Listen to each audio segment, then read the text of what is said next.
So thank you guys for taking 30 minutes of your Tuesday after hopefully a great Labor Day weekend to join us at the alumni office. Just a couple of announcements. First is for all of you chapter chairs, we're so excited that the fall conference is coming up in October. So for those that haven't registered, please register as soon as you can. I know us here at the alumni office and the chapter directors are all working to have a really good, meaningful conference for you. So thank you for that. And then the other thing is some housekeeping things. So to make this so you can hear is if you could go to the bottom of your screen and mute your computer, and also you can keep your face displayed or not, that's a personal choice, but just mute it in case you have a dog or a phone call, we don't hear it in the background. That would be fantastic. And then we will have a question and answer period at the end of the session. If you want to text me any questions that you may have, if you look at the bottom, there's a chat function. You could just chat me individually and also to keep a record of the questions. And that's how that works. So, and then with that, we will get straight into the training. What we're going to do today is just talk about some basic event planning and then listen to a couple chapter chairs talk about their successes. And I don't want this to be overwhelming or anything. We're just trying to provide you some simple tools to start thinking about it. So I'm going to share my screen with you right now, and it will go to a PowerPoint. So this is the alumni BYU EDU. This is where the chapterpedia is. And again, I apologize. I thought my screen was shared. And then this next one is the event planning worksheet, which sort of goes over sort of different things to think about as you're planning an event. And again, I sent these to you in the Excel document, and you can add to it and take away for whatever works in your chapter. But these are sort of things that I like to think about when I'm doing an event. And then here's the event budget. Again, it's really important to know what things are going to cost and who's going to pay, especially before you overextend your finances. And then this last thing was the suggested timeline. And again, this is definitely not something you have to follow. It's just to give you an idea. I would like you to sort of create what best for your chapter. So hopefully that screen worked and you got a glimpse of those worksheets. Again, those were shared with the Excel document. So I have reached out to 2 chapter chairs who are going to talk to you about sort of how they have worked in their chapter in terms of trying to figure out what kind of events to do and planning. And I'm going to start first with Heather Stoneley, who is in Iron County, Utah, and who's done a great job. And so Heather, can you sort of take over from here? Sure. Thank you so much for inviting me to share.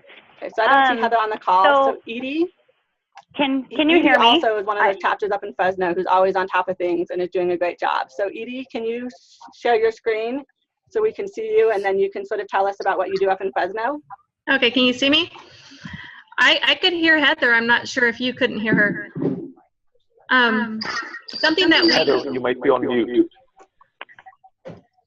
Something that we like to do in Fresno is we try as much as we can to get people who are not on the board to actually run our events. So, for example, for our new students,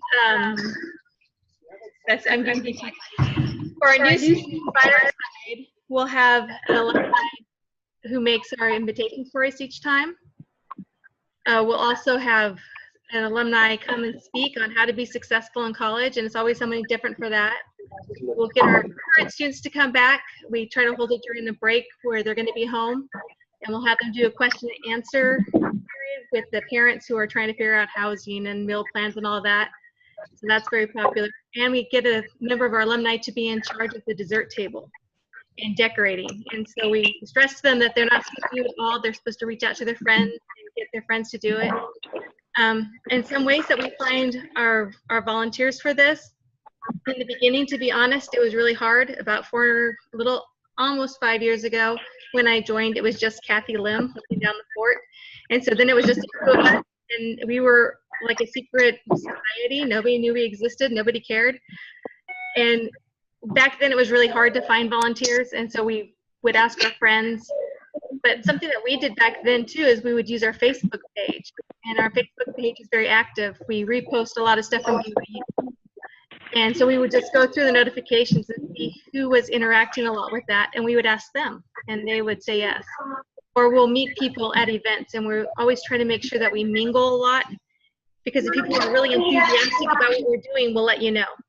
And so we'll ask them. Another thing I like to do is to put people in charge of things. So while it may be tempting to say, you know, we need a musical number, Allison is a great, beautiful singer. She has a degree in vocal, whatever, performance from BYU. She would be great.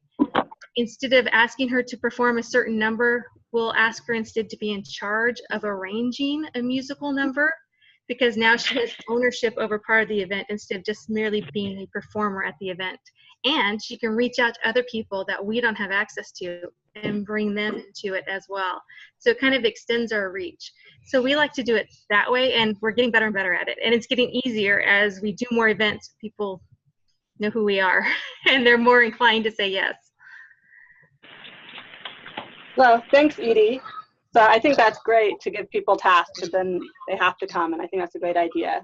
So apparently Heather is on the call, and I did not hear, so my apologies to Heather. So Heather, would you like to talk about what you've been doing in Iron County?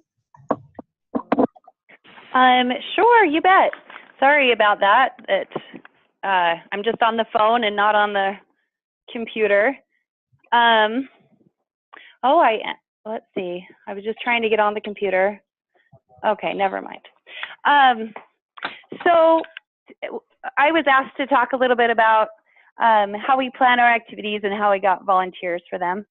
And so as we looked at our annual plan, we start with the True Blue qualifications, because we want to make sure that we have something from each of the 4 categories. The student engagement, alumni engagement, replenishment grant, and enlarge the influence of the why. I moved to Cedar City about 7 years ago, and my good friend, Laurel Zortman, who's now my vice chair, she and I noticed that for a town only 3 hours away from Provo, there was very little BYU influence. So that became our first goal, was to try and have BYU more in the forefront of people's minds. And so we started with BYU tour high school field trip, and trying to get a performing arts concert, and then also representing BYU at the high school awards night presentations. So some of the ways that we've gotten volunteers, first was to go to people I knew, like Laurel. But after that, we kind of wanted to spread out, beyond our neighborhood and beyond our stake. And one of the best resources for finding new volunteers this year was a survey that Kelly Daniels sent out to our alumni.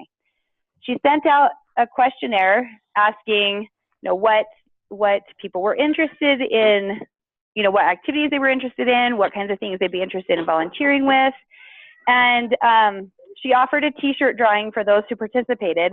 And from this survey, we learned that there was an interest in a fireside and an alumni dinner. And up to this point, those weren't things that we had done. And those of us that were active in the chapter board didn't feel like we could take on something else. But what we did is we found the people who said that they were interested in those activities and said they would be willing to volunteer.